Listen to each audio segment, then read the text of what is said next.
Cari amici, con un breve filmato vi presento Sammudicatura de Subane, fatto a mano, così come lo facevano le nostre nonne.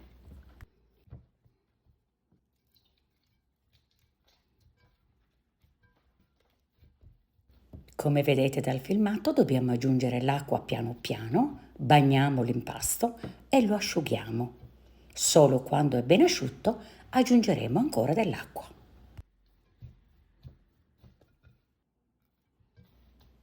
Tutto questo possiamo prepararlo anche benissimo con la planetaria e con la nostra impastatrice che abbiamo in casa.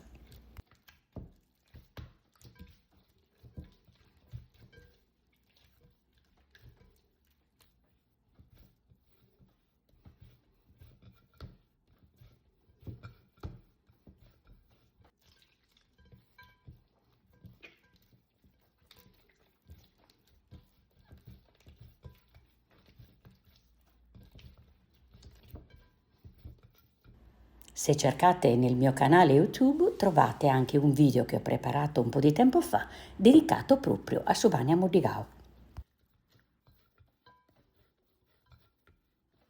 Se tutto quello che vi presento vi piace, lasciate un cuore, grazie.